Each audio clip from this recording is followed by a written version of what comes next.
Trust is one of the most valuable commodities in the world. Without it, the computers and devices we rely on simply cannot operate.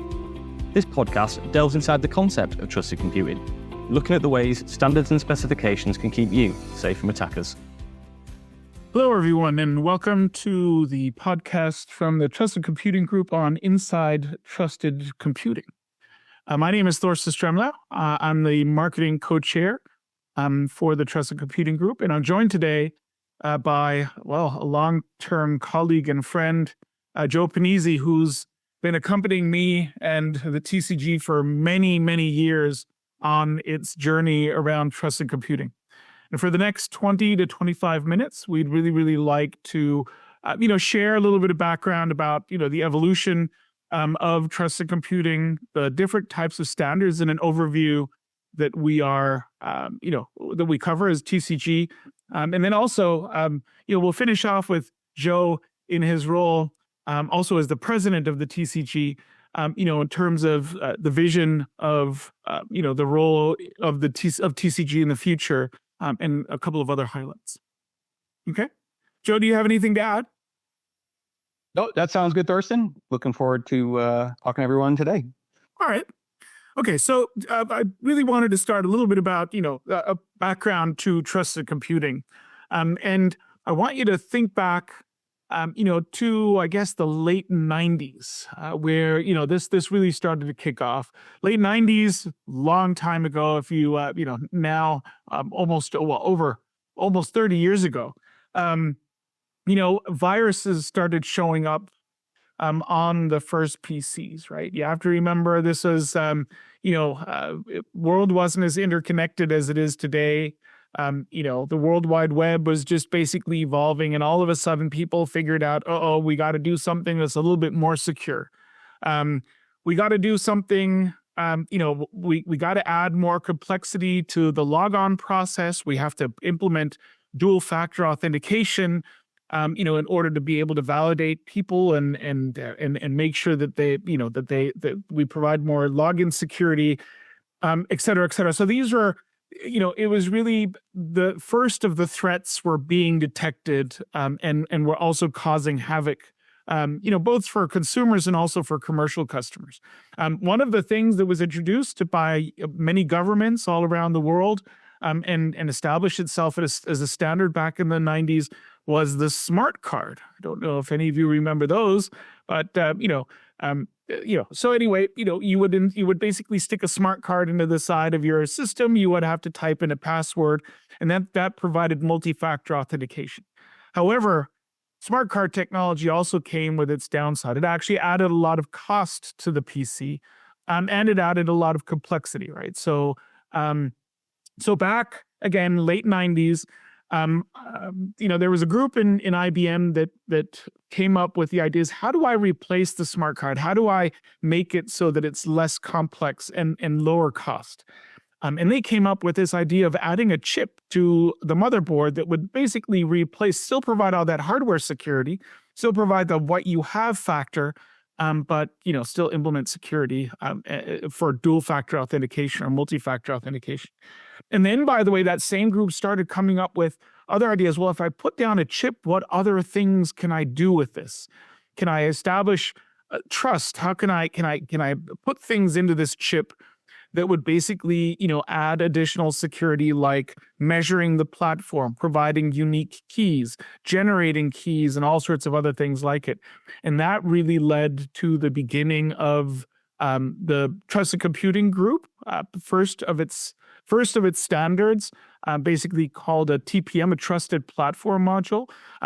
By the way, it was not IBM solely that invented that, but there were many other companies that were working on that at the same time. But that was kind of the history behind it. And so, billions of devices later, we now have a ubiquitous TPM in many, many devices, and TCG really has evolved way above and beyond that. Joe, anything you want to add?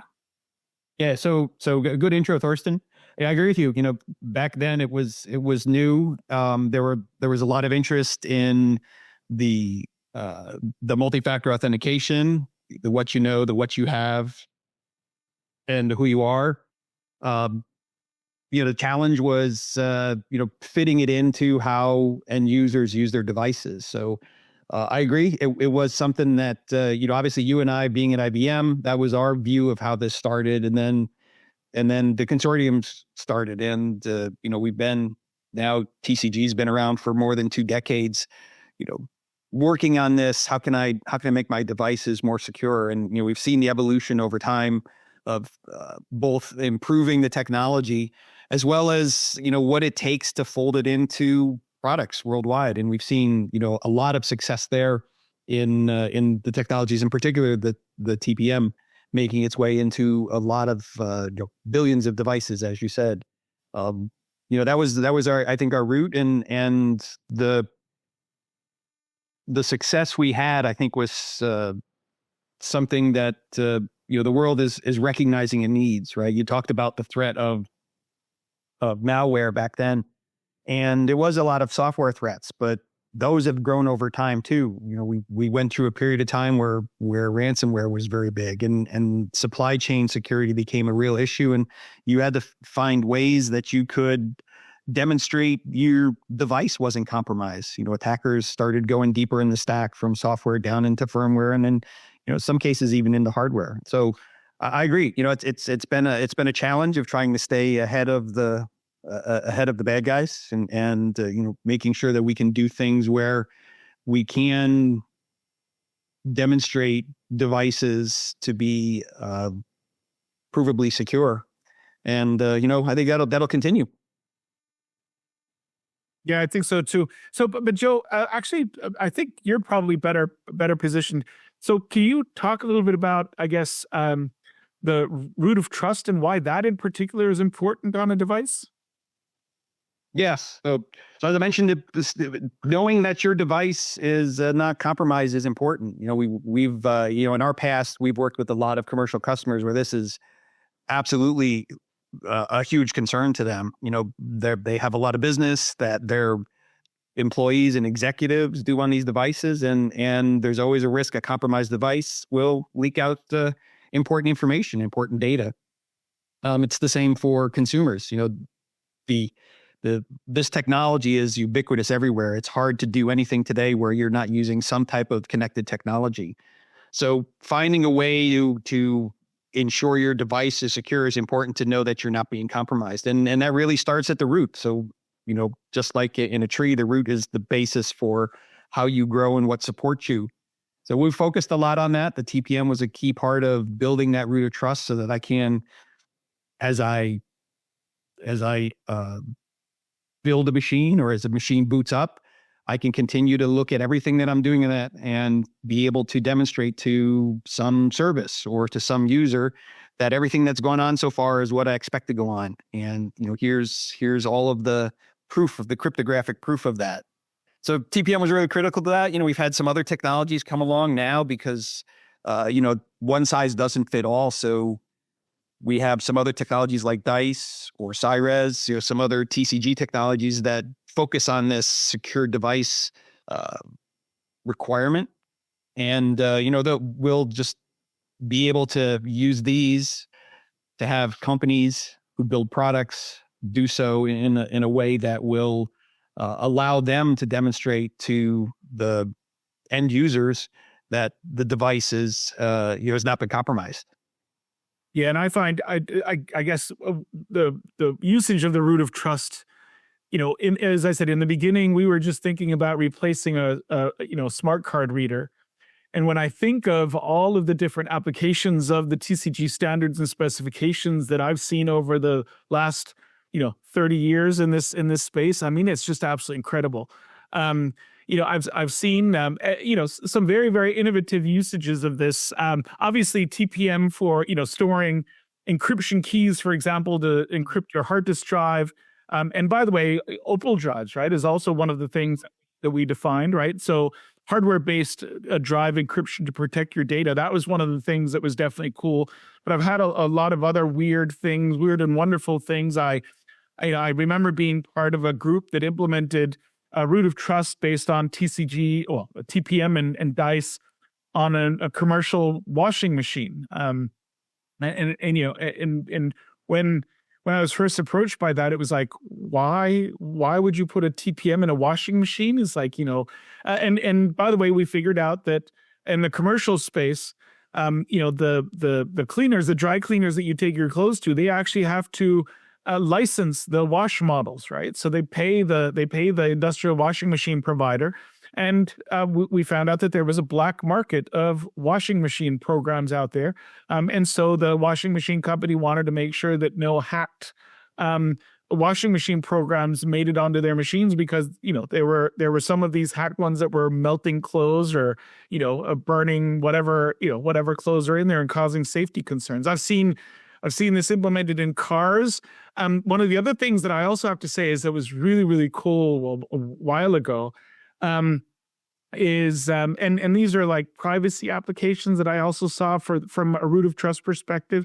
That was access to university research data. So they didn't want anybody to have to divulge their identity in order to access the research database, right? So they didn't want to be able to identify a particular student or researcher that was accessing the data, but they did want to be able to prove that the person who was accessing, or the device that was accessing the data, was entitled to offer that. And one of the things that again, that was implemented but way back then was anonymous attestation, which is another function of the TCG standards that enabled that. So yeah, I have to say is, again, thinking of the beginning, this is a smart card reader replacement, to the almost ubiquitous usage of root of trust in all sorts of different applications is something that I find really, really cool. And it's just, very impressive. And it's, anyway, it's just, I have to say is, I think we've got a whole bunch more things to do from a TCG perspective. Right, Joe? Yeah. No, I agree. And it's interesting. You brought up the licensing. If you think about everything today, everything is connected. Everything is online. I know there are automotive companies that will use technology to license features in a car, right? That you pay a service. It's and it's critical to their business model to be able to monetize there, to pay for the service, but still have the ability to produce products that are affordable.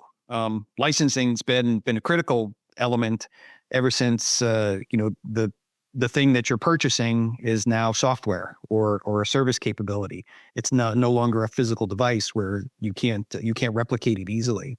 So and I think we'll see a lot of that continue. Having a place to store things securely for everything that you do online. Just simple. There's a lot of password managers, right? So to help you to manage your online activity. I know I have over 300 passwords stored in mine, and it's rooted actually in hardware security and takes advantage of what's in the system. So, the better we can do this, hopefully things become easier, and, we reduce problems for consumers and commercial customers. Yeah. So so I did want to quickly walk through the different TCG standards, I guess, and then we'll go into the future. So over the next couple of podcasts, and we're planning to do a whole bunch more around these, we are going to be covering in more detail the TPM, the Trusted Platform Module, that we just talked about. We'll also then cover DICE, Device Identifier Composition Engine, which is another form of attestation and a slightly different approach than the TPM. Then we'll cover cyber resilience, which is also a specification that talks about making IoT devices and other devices resilient and be able to withstand attacks and prevent successful attacks. And then we'll also cover FIM and RIM, Firmware Integrity Measurement and Reference Integrity Manifest, which are new standards and specifications that we've defined to address, again, the ability to measure, as Joe was talking about, the integrity of the platform, but then also from a supply chain perspective, to be able to document a device that's in transit that's being sent from A to B. And by the way, these are just some of the ones that we'll be covering. We'll probably be covering many, many more, as the list is very big. Not a lot of people realize just how ubiquitous TCG standards are and how important they are in almost every one of our security contacts and security implications that we have in working every day, right? So that's one of the things there. So it's not just we're not just limited to cybersecurity, but everything needs to be verified, and that's something that we take very, very seriously. So, Joe, as I pointed out all the way in the beginning, so can you talk a little bit about, where you see, the role of TCG, if you could just talk a little bit about the role of TCG. Sure. I think as you hit at the beginning, this hardware security and the root of trust, it's a fundamental element of what we're trying to provide, right? A lot of what we're doing stems from being able to help device producers create technology that can be trusted. You mentioned several technologies that all are around the ability to protect the device and to ensure that the device is going to be trusted. Just briefly, DICE is important because it gives you a way to understand what you're talking to, and incorporates firmware as part of that identity. So it's not just the device itself, but what's running on it. So that's important because it's that helps to understand the state of the device. CyRes I find very interesting. I always go back to the Mirai attack in 2014, where we had all of these. They were webcams and video recorders, I think, that were compromised and then used for a massive distributed denial of service. And it's an interesting model because there, the end user, the device owner, wasn't really impacted himself. The device was used to carry out another attack. So now it's you've got to think about these scenarios where the victim isn't necessarily the device owner. So it's a new model to think about. So that's why I find that one kind of fascinating. And then on the rims and being able to articulate, how an end user will know what's a good device, right? You ship the device, but you also tell them, here's what I sent you and here's what you should expect. I think the fact that we're continuing to enable the root of trust, but we're also spanning out to fill in more of the gaps, right? You wouldn't have necessarily considered supply chain part of the root of trust problem, but it's really, I've got a root of trust, but how do I know what's good, right? Maybe I trust the device, but I trust the device to tell me what it is or what it has, but how do I know whether that's good or not? So that's why these reference manifests that we're spending a lot of effort defining inside TCG, and we're seeing come from other standards groups as well. I think that's testament to how important this is to the ecosystem in the industry. And I think we'll continue to look for ways that we can help solve problems. In the end, we're engineers. That's what we do. And we look for, issues and problems and collectively amongst the organization, we'll find ways to try to solve all those problems, and not just in a purely technology standpoint, but in something that we recognize has to be implementable and usable and acceptable from end users and customers. So it's there's a lot going on.